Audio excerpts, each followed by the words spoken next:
ततो ह्यपि कौन्तेय पुरुषस्य विपश्चित इन्द्रियाणि प्रमाथीनि हरन्ति प्रसवः मन।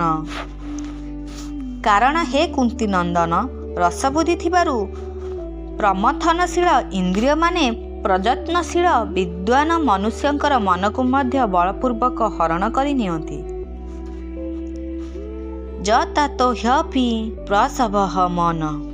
जी निजे जत्न करे, साधना करे, सकल कार्य विवेकपूर्वक करे, आसक्ति बा फलेच्छा त्याग करे, अन्यर हित सुख और कल्याणर भावना रखी तदानुसारे क्रिया करे, जी निजे कर्तव्य अकर्तव्य और सार असार जानीपारे एवं जे केउ केउ कर्मर परिमाण कौन हेब ताहा ठीक भावे जाने, सेही विद्वान पुरुषंक पई एठारे जततो ह्यपि पुरुषस्य विपश्चित पद व्यवहृत होइछि।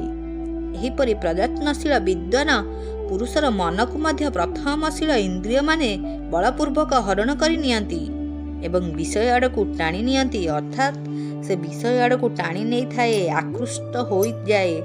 बुद्धि सर्वदा परमात्मा तत्व प्रतिष्ठित न हेबा पर्यंत एवं बुद्धि संसार किंचितमात्र सत्ता विषयेन्द्रिय संबंध उत्पन्न सुख और भुक्त भोगर संसार थिबा पर्यंत साधन परायण बुद्धिमान विवेकी पुरुषर इंद्रिय माने मध्य पूर्ण भावे वशीभूत हुअंती नहीं।